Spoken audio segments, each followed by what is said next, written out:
Hello and welcome to the Cultured Bumpkin.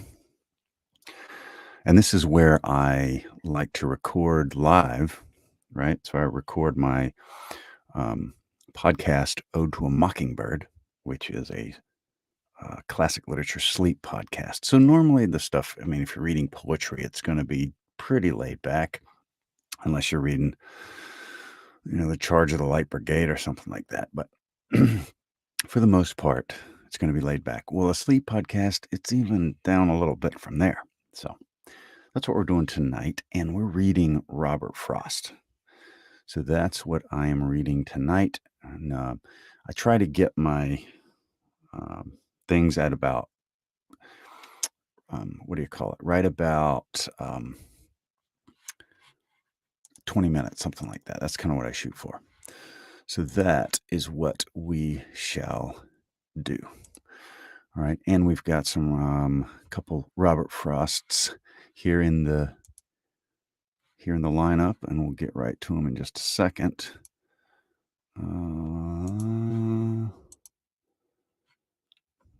Okay. And here we go. The first one is,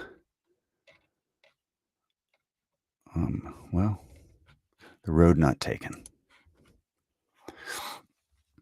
Two roads diverged in a yellow wood, and sorry I could not travel both and be one traveler. Long I stood and looked down one as far as I could to where it bent in the undergrowth, then took the other as just as fair, and having perhaps the better claim because it was grassy and wanted wear, though as for that the passing there had warned them really about the same.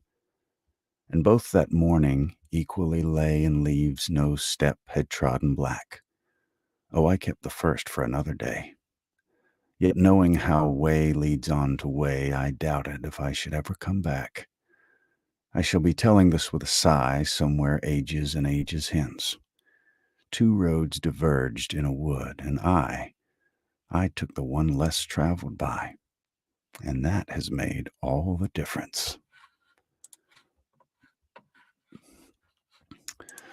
Road Less Traveled, Robert Frost. All right, let's try another one. Here is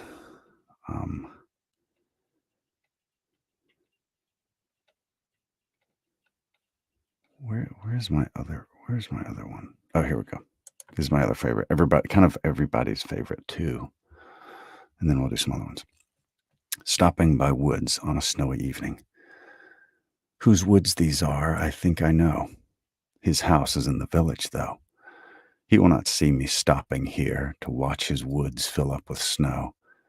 My little horse must think it queer to stop without a farmhouse near, between the woods and frozen lake, the darkest evening of the year. He gives his harness bells a shake to ask if there is some mistake. The only other sounds the sweep of easy wind and downy flake.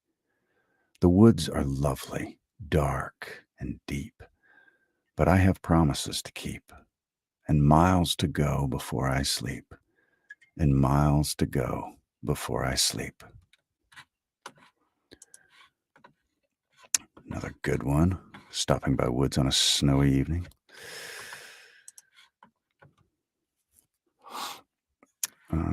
And as always, if anybody catches the live, you can certainly request a poem, and then if you're catching the replay, you can comment. Just leave a comment, and I'll try to do it on my next live or as a video. So here's a short one. Fire and Ice. Some say the world will end in fire. Some say in ice. From what I've tasted of desire, I hold with those who favor fire. But if it had to perish twice, I think I know enough of hate to say that for destruction, ice is also great and would suffice.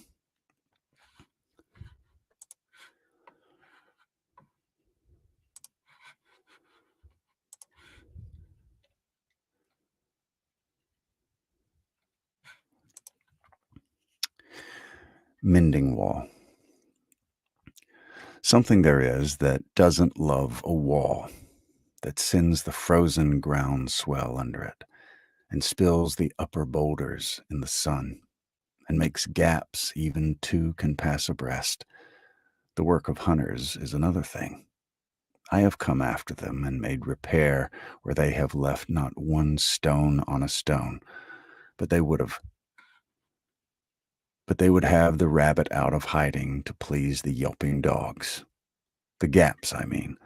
No one has seen them made or heard them made, but at spring mending time we find them here. I let my neighbor know beyond the hill, and on a day we meet to walk the line and set the wall between us once again. We keep the wall between us as we go, to each the boulders that have fallen to each. And some are loaves, and some so nearly balls we have to use a spell to make them balance. Stay where you are until our backs are turned. We wear our fingers rough with handling them. Oh, just another kind of outdoor game, on one on a side. It comes to a little more. There where it is, we do not need the wall. He is all pine, and I am apple orchard. My apple trees will never get across and eat the cones under his pines, I tell him. He only says, good fences make good neighbors. Spring is the mischief in me, and I wonder if I could put a notion in his head. Why do they make good neighbors? Isn't it where there are cows? But here there are no cows. Before I built a wall, I'd ask to know what I was walling in or walling out, and to whom I was like to give offense. Something there is that doesn't love a wall, that wants it down. I could say elves to him, but it's not elves exactly, and I'd rather he said it for himself. I see him there, bringing a stone grasped firmly by the top in each hand like an old stone savage armed. He moves in darkness, as it seems to me, not of woods only, in the shade of trees. He will not go behind his father, saying, and he likes having... he will not go behind his father, saying, and he likes having thought of it so well, he says again, good fences make good neighbors.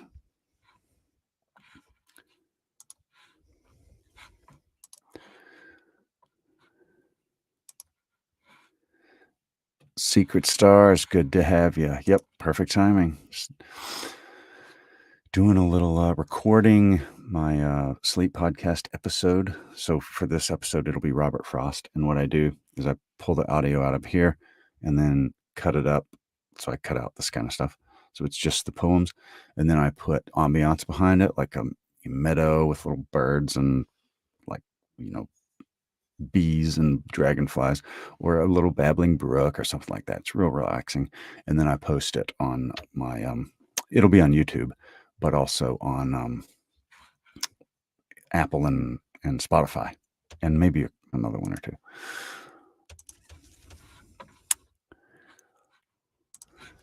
All right, let's see what else we got. Here's another short one that I like. Nothing gold can stay. Nature's first green is gold, her hardest hue to hold. Her early leaf's a flower, but only so an hour. Then leaf subsides to leaf, so Eden sank to grief. So dawn goes down today. Nothing gold can stay.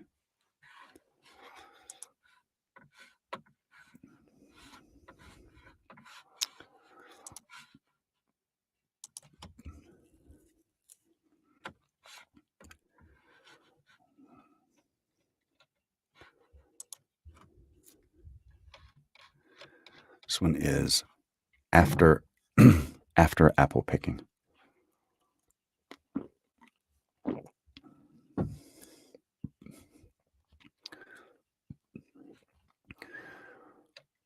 After apple picking. My long two-pointed ladder's sticking through a tree toward heaven still, and there's a barrel that I didn't fill beside it, and there may be 2 or 3 apples I didn't pick up, some and there may be 2 or 3 apples I didn't pick upon some bough. But I am done with apple picking now. Essence of winter sleep is on the night, the scent of apples. I am drowsing off. I cannot rub the strangeness from my sight. I got I cannot rub the strangeness from my sight I got from looking through a pane of glass I skimmed this morning from the drinking trough and held against the world of hoary grass. It melted, and I let it fall and break. But I was well upon my way to sleep before it fell, and I could tell what form my dreaming was about to take. Magnified apples appear and disappear, stem end and blossom end, and every fleck of russet showing clear. My instep arch not only keeps the ache, it keeps the pressure of a ladder round. I feel the ladder sway as the boughs bend, and I keep hearing from the cellar bin the rumbling sound of load on load of apples coming in. For I have had too much of apple picking. I am overtired of the great harvest I myself desired. There were 10,000 fruit to touch, cherish in hand, lift down, and not let fall. For all that struck the earth, no matter if not bruised or spiked with stubble, went surely to the cider apple heap as of no worth. One can see what will trouble this sleep of mine, whatever sleep it is. Were he not gone, the woodchuck could say whether it's like his long sleep as I describe its coming in, or just some human sleep.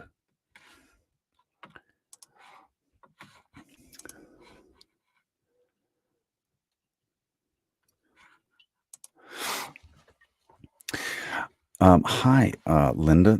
Definitely. I'm definitely considering that one because I've never read the book. I'd read Pride and Prejudice um, multiple times before, and that's one of my favorite books. But I loved Anne of Green Gables, the 19 like from the 80s.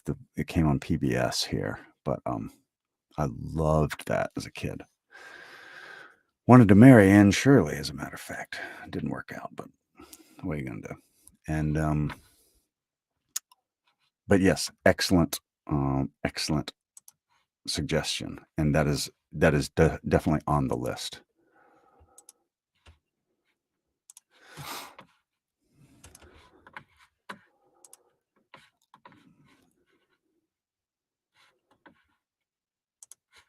All right, let's see what else we got. At Woodward's Gardens, a boy, presuming on his intellect, once showed 2 little monkeys in a cage a burning glass they could not understand, and never could be made to understand.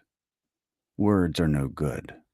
To say it was a lens for gathering solar rays would not have helped. But let him show them how the weapon worked. He made the sun a pinpoint on the nose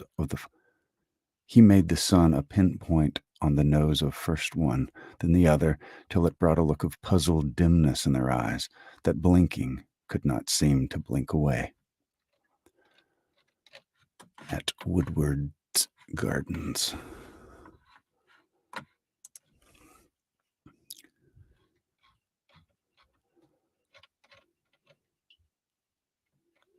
Christmas trees. The city had withdrawn into itself and left at last the country to the country, when between whirls of snow not to come to lie and whirls of foliage not yet laid, there drove a stranger to our yard, who looked the city, yet did in country fashion in that there he sat, and waited till he drew us out a buttoning coat to ask him.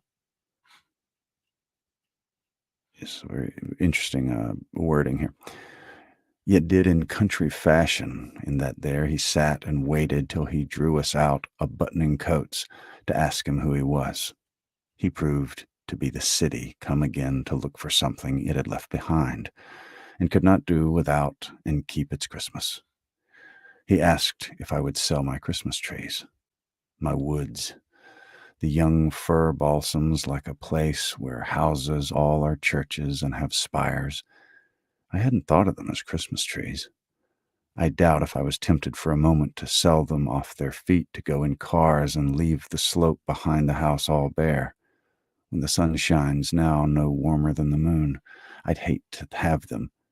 I'd hate to have them know if it. I'd hate to have them know. I'd hate to have them know it if I was.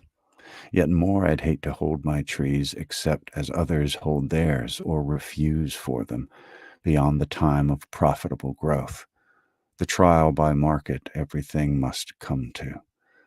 I dallied so much with the thought of selling. Then, whether from mistaken courtesy and fear of seeming short of speech, or whether from hope of hearing good of what was mine, I said, "There aren't enough to be worthwhile. I could soon tell how many they would cut. You let me look them over." "You could look, but I don't expect I'm going to let you have them. Pasture they spring in, some in clumps too close that lop each other of boughs, but not a few, quite solitary and have equal boughs all round and round. The latter he nodded yes to, or paused to say beneath some lovelier one with a buyer's moderation. That would do. I thought so too, but wasn't there to say so. We climbed the pasture on the south, crossed over, and came down to the north. He said, 1,000. 1,000 Christmas trees? At what a piece? He felt some need of softening that to me. 1,000 trees would come to $30.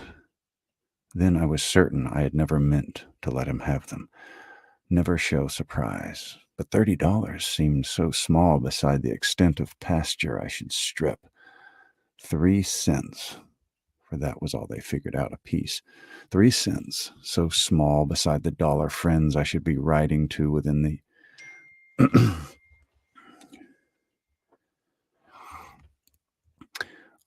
3 cents so small beside the dollar friends I should be writing to within the hour would pay in cities for good trees like those, regular vestry trees, whole Sunday schools could hang enough to pick off of, could hang enough to pick off enough. 1,000 Christmas trees I didn't know I had, worth 3 cents more to give away than sell, as may be shown by a simple calculation. Too bad I couldn't lay one in a letter. I can't help wishing I could send you one, in wishing you herewith a Merry Christmas.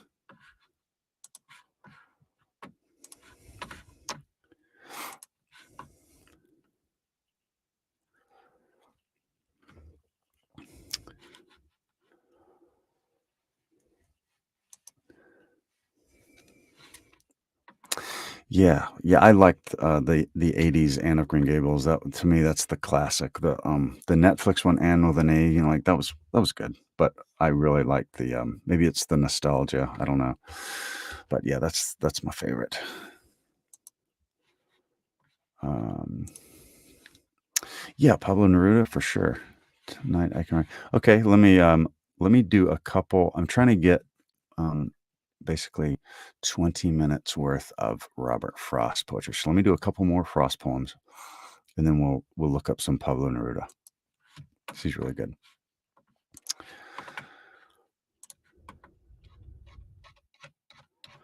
We'll do birches. Yeah, I think this one and maybe one more, and then we'll do some Neruda. When I see birches bend to left and right across the lines of straighter, darker trees, I like to think some boy's been swinging them. But swinging doesn't bend them down to stay as ice storms do. Often you must have seen them loaded with ice a sunny winter morning after a rain. They click upon themselves as the breeze rises and turn many-colored as the stir cracks and crazes their enamel. Soon the sun's warmth makes them shed crystal shells, shattering and avalanching on the snow crust. Such heaps of broken glass to sweep away, you'd think the inner dome of heaven had fallen. They are dragged to the withered bracken by the load, and they seem not to break, though once they are bowed. Uh, though once they are bowed so low for long, they never right themselves. You may see their trunks arching in the woods years afterwards, trailing their leaves on the ground, like girls on hands and knees that throw their hair before them over their heads to dry in the sun. But I was going to say, when Truth broke in, with all her matter of fact about the ice storm, I should prefer to have some boy bend them as he went out and in to fetch the cows. Some boy too far from town to learn baseball, whose only play was what he found himself, summer or winter, and could play alone. One by one he subdued his father's trees by riding them down over and over again, until he took the stiffness out of them, and not one but hung limp, not one was left for him to conquer. He learned all there was to learn about not launching out too soon, and so not carrying the tree away clear to the ground. He always kept his poise to the top branches, climbing carefully with the same pains you use to fill a cup up to the brim and even above the brim. Then he flung outward, feet first, with a swish, kicking his way down through the air to the ground. So was I once myself, a swinger of birches, and so I dream of going back to be. It's when I'm weary of considerations, and life is too much like a pathless wood, where your face burns and tickles with the cobwebs broken across it, and one eye is weeping from a twig's having lashed across it open. I'd, I'd like to get away from earth a while, and then come back to it and begin over. May no fate willingly misunderstand me, and half grant what I wish, and snatch me away not to return. Earth's the right place for love. I don't know where it's likely to go better. I'd like to go by climbing a birch tree. Climb black branches up a snow-white trunk toward heaven, till the tree could bear me no more, but dipped its top and set me down again. That would be good both going and coming back. One could do worse than be a swinger of birches.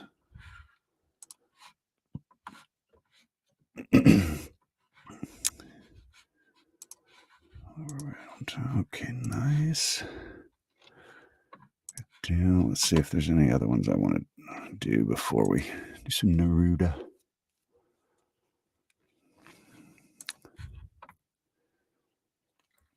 Fireflies in the garden. Here come real stars to fill the upper skies, and here on earth come emulating flies, that though they never equal stars in size, and they were never really stars at heart, achieve at times a very star-like start. Only, of course, they can't sustain the part.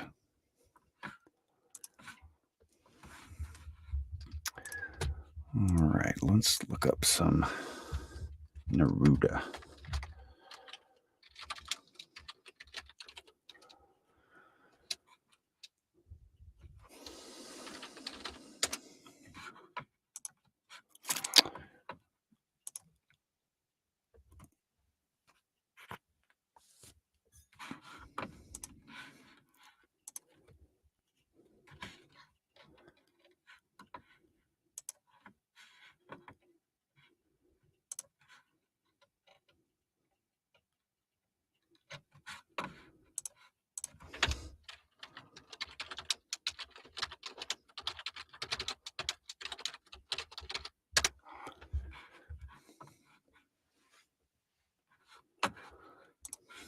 All right, yeah, trying to pull one up here. Here we go.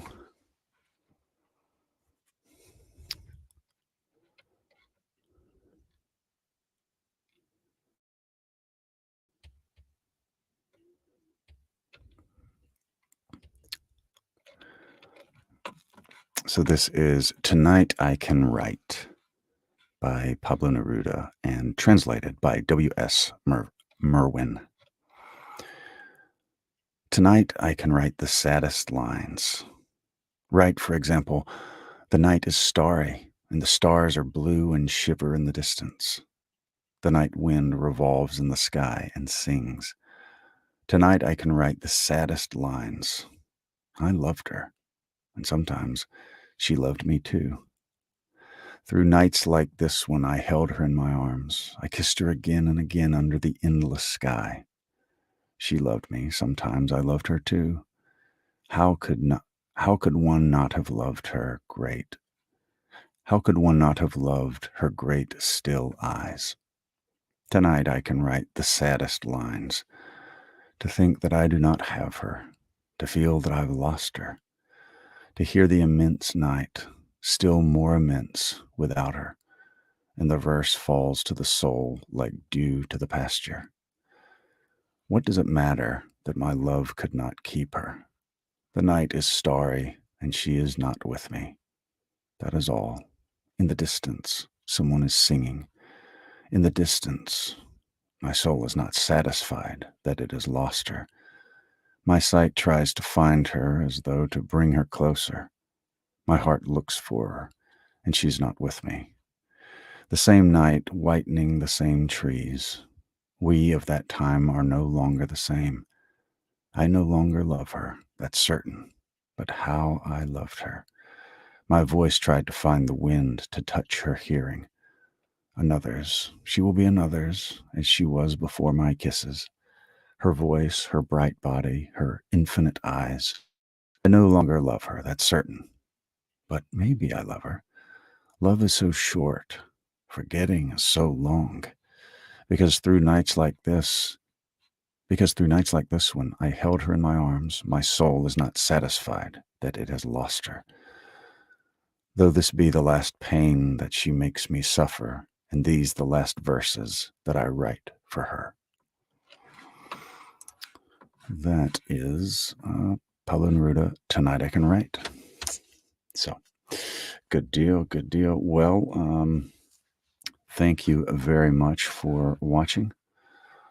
This will be up on, edited into sleep podcast form on YouTube and stuff like that. Links are in the bio there, and ad-free on the Patreon. Both links are in the bio. I'm very glad you enjoyed that. Great suggestion. Great suggestion. So, yeah, I'm gonna get going, and I bid you a very pleasant evening. And if you're catching the replay, have a good day or night or whatever time it is, wherever you are. Talk to you later.